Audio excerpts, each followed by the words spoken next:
आशा करते हैं कि आप लोग सब लोग आनंदित हैं और नए वर्ष में नई आशाओं के साथ प्रभु में अपने जीवन को व्यतीत कर रहे हैं। आज सुबह के समय मैं आपको बाइबल से कुछ बातों को शेयर करना चाहता हूँ और आज का जो टॉपिक है मैंने जो लिया हुआ है वो है let's do good to all. चलिए आज से हम सबके लिए भला करना शुरू करते हैं। अगर हम वचन में से देखें तो गलातियों के 6 उसके दूसरे वर्ष में लिखा हुआ है, तुम एक दूसरे के भार उठाओ और इस प्रकार मसीह की व्यवस्था को पूरी करो।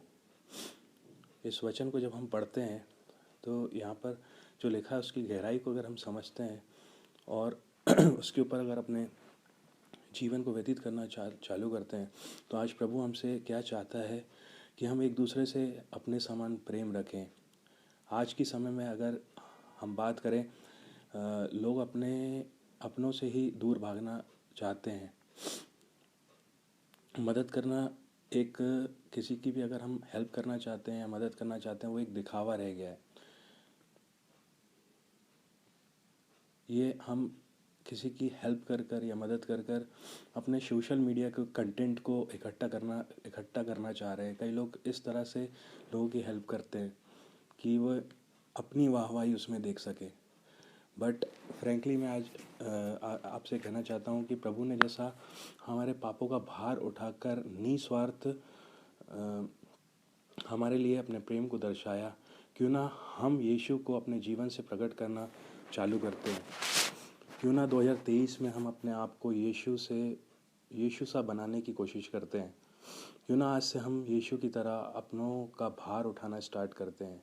क्यों ना हम अपनों का, अपने से जुड़े हर लोगों का अपने जीवन से उस भार को उठाना शुरू करते हैं।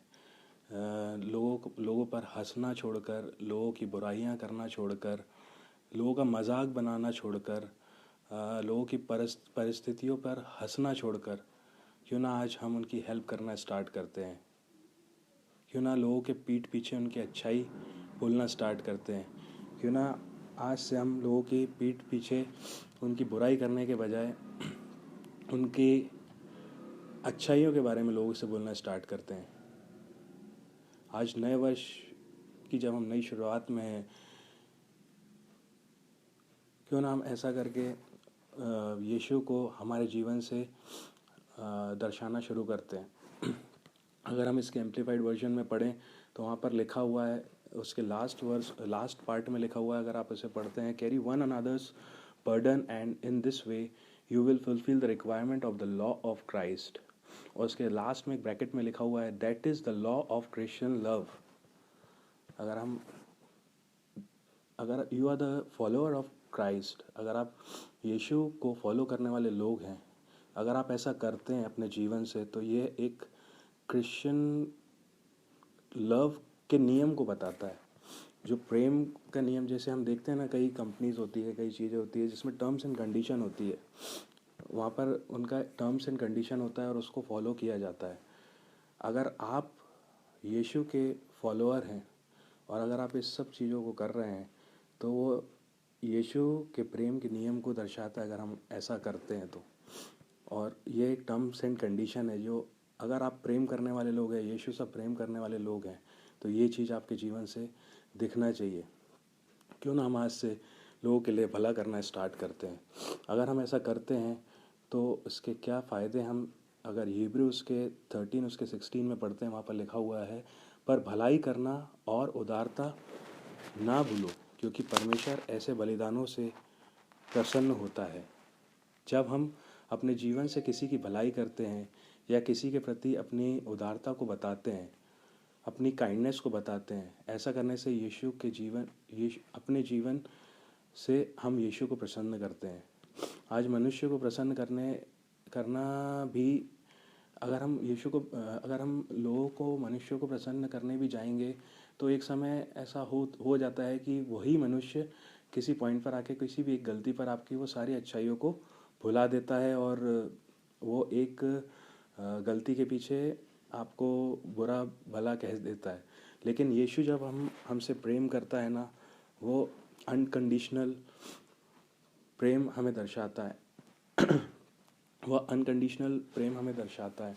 और वो जब हम हमसे प्रेम करना चालू करता है तो वो लोगों के जैसे नहीं करता कि हम हमारी कोई गलती पर फिर हमसे मुकर जाए, लेकिन उसका प्रेम हमेशा एक सा बना रहता है।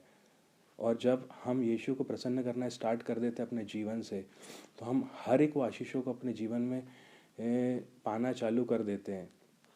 यह एक बेनिफिट है जब हम लोगों का भला करना शुरू करते हैं, तो इससे यीशु भी हमारे जीवन से प्रसन्न होता है। क्योंकि यहाँ पर लिखा हुआ है हिब्रू 13 उसके 16 में, पर भलाई करना उदारता ना भूलो, क्योंकि परमेश्वर ऐसे बलिदानों से प्रसन्न होता है। और जब हम यीशु को अपने जीवन से प्रसन्न करते हैं, तो यीशु उसके बदले में हमें हर वो आशीषों से मामूल करता है जो हम अपने जीवनों में पाना चाहते हैं। जो हम अपने जीवन में यीशु से अपेक्षा रखते हैं, वो हर एक चीज़ों को यीशु हमारे जीवन में पूर्ण करता है। और अगर हम इसी तरह अगर लोगों के जीवन में भलाई करते हैं, तो हम यीशु के उस आज्ञाओं को भी पूर्ण करते हैं, उसकी कमांडमेंट को भी फुलफ़िल करते हैं। अगर हम यूहन्ना उसके 15 उसके 12 में पढ़ते हैं, वहाँ पर लिखा हुआ है, मेरी आज्ञा यह है कि जैसा मैंने तुमसे प्रेम रखा है, वैसा ही तुम भी एक दूसरे से प्रेम रखो। हम अगर सबके बारे में अच्छा सोचते हैं, तो हम यीशु की उस कमांडमेंट को फुलफ़िल करते हैं। और ऐसा करने से हम एक दूसरे में प्रेम को बढ़ाते हैं, हम अपने लोगों में प्रेम को बढ़ाते हैं। अगर हम अपने ही लोगों के लिए अच्छा करना स्टार्ट कर देते हैं आज से, अगर हम वही लोगों के लिए अच्छा करना स्टार्ट कर देते हैं जिसकी हम बुराई कर रहे हैं, जिससे हम पसंद भी नहीं कर रहे हैं, जिसको हम देखना भी पसंद नहीं कर रहे हैं, जिनको हम अपनी लाइफ से दूर कर रहे हैं, अगर आज से हम उनके लिए अच्छा करना, उनकी भलाई करना, उनके लिए हम भला करना स्टार्ट कर देते हैं, तो हम उनके बीच में, हमारे और उनके बीच में एक अनकंडीशनल यीशु के उस प्रेम को डेवलप करते हैं। और ऐसा करने से हम अपनों के साथ अच्छे जीवन को मिलकर व्यतीत कर सकते हैं और अच्छे जीवन को जीने में कामयाब हो सकते हैं। और यीशु यही तो हमारे जीवन से चाहता है कि हम आपस में प्रेम रखें और एक दूसरे का हमेशा भला करते रहें। और इसी तरह हम यीशु के उस कमांडमेंट को फुलफ़िल कर सकते हैं। जैसा हम पढ़ सकते हैं जॉन 15 उसके 12 में, मेरी आज्ञा यह है कि जैसा मैंने तुमसे प्रेम रखा, वैसे ही तुम भी एक दूसरे से प्रेम रखो। एक दूसरे से मतलब आप जितने भी लोगों को जानते हैं, जो भी आपके कनेक्शन में है या फिर जिससे भी आप फर्स्ट टाइम मिलते हैं, यीशु का वो प्रेम आपके जीवन से दिखना चाहिए। ये यीशु की कमांडमेंट है। यही मैं आज आपके साथ वचन शेयर करना चाहता था। और बहुत ही शॉर्ट में मैं आपको बताना चाहता हूँ, 2023 जब हम स्टार्ट कर रहे हैं, आज 3rd डे में जब हम हैं, मैं आप लोग को प्रोत्साहित करना चाहता हूँ कि आइए हम अपने जीवन से किसी ना किसी का नहीं, हर किसी का भला करना स्टार्ट करते हैं। आज अपने जीवन से हम एक चीज़ को अपने जीवन में आज से चालू करते हैं। क्यों ना हम हर वो लोग जो हमसे मिले, जो हमसे जुड़े हुए हैं, जो हमारे कलीग्स हैं, रिलेटिव्स हैं, हमारे फैमिली मेम्बर्स हैं, हमारे सहपाठी लोग हैं, हमारे कार्यस्थल पर हमारे पढ़ाई करते हैं, हमारे स्टडीज़ करते हैं, वहाँ के लोगों को, हमारे चर्च में लोग हैं, क्यों ना हम हर वो लोग जो हमसे जुड़े हुए हैं, आज से मिलकर हम क्यों ना उनका भला करना स्टार्ट करते हैं। Let's do good to all. सभी लोगों के लिए हम क्यों ना आज से हम उनका भला करना स्टार्ट करते हैं। यीशु ने भी हमको यही सिखाया है, और अगर हम ऐसा करते हैं तो हम अपने जीवन से यीशु को दर्शा सकते हैं। Thank you for this word. सभी को जय मसीह की। Praise the Lord. आशा करते हैं कि आप लोग सब लोग आनंदित हैं और